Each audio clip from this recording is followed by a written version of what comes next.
અરવલ્લીના આંગણે જળ ક્રાંતિ. અરવલ્લીની ગિરિમાળા તેમજ શામળાજીના સાનિધ્યમાં ગુજરાત અને રાજસ્થાનની સરહદે 15મી ઓગસ્ટ 2013ના રોજ ગુજરાત રાજ્યના 29મા જિલ્લા તરીકે અસ્તિત્વમાં આવેલો એક જિલ્લો અરવલ્લી.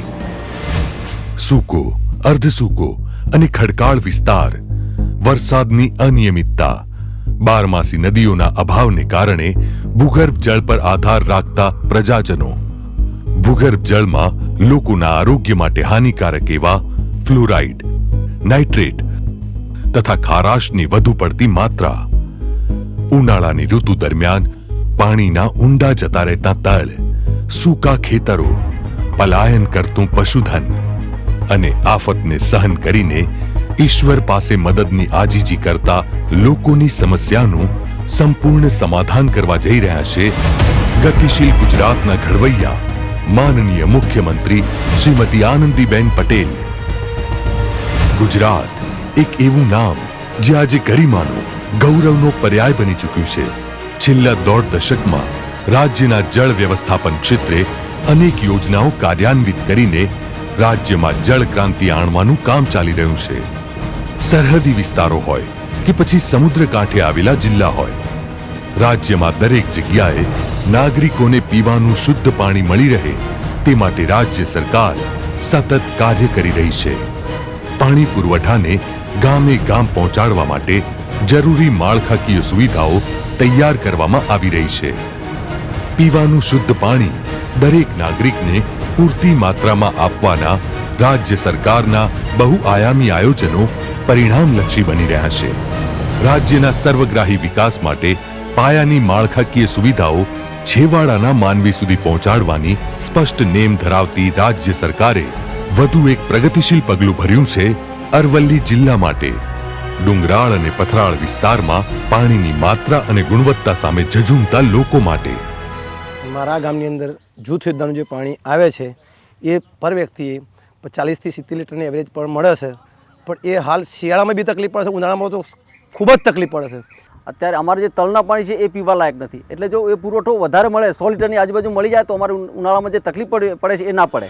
અરવલ્લી જિલ્લાના 5 તાલુકાના 501 ગામો અને 3 શહેરો માટે રાજ્યના પાણી પુરવઠા વિભાગે તૈયાર કરી છે વાત્રક જળાશય અને માઝૂમ જળાશય આધારિત કુલ 517 કરોડ રૂપિયાની સરફેસ સ્રોત આધારિત 2 પ્રાદેશિક પાણી પુરવઠા યોજનાઓ SK2 અને SK3. ગતિશીલ ગુજરાત, જળ સમૃદ્ધ ગુજરાત. SK2 યોજના અરવલ્લી જિલ્લાના મોડાસા, બાયડ અને ધનસુરા તાલુકાના 318 ગામો અને 1 શહેર માટે છે. SK3 યોજના મેઘરજ અને માલપુર તાલુકાના 182 ગામો અને 2 શહેરો માટે છે.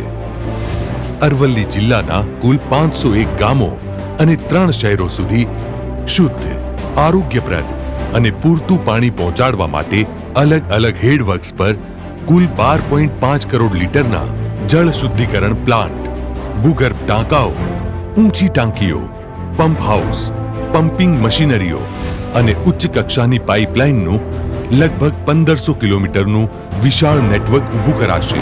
આ લંબાઈ અમદાવાદથી જમ્મુ સુધીના અંતર જેટલી છે.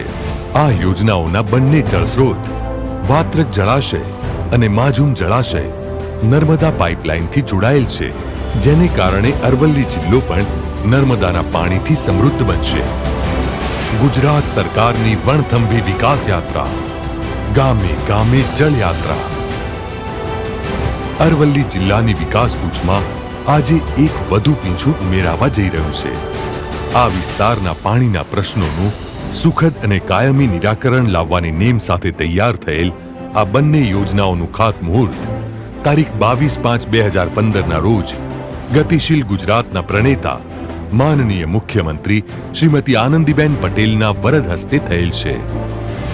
ગુજરાતનો એક પણ ઘર એવું ના હોય કે જેના ઘરની અંદર પાણી ન પહોંચે.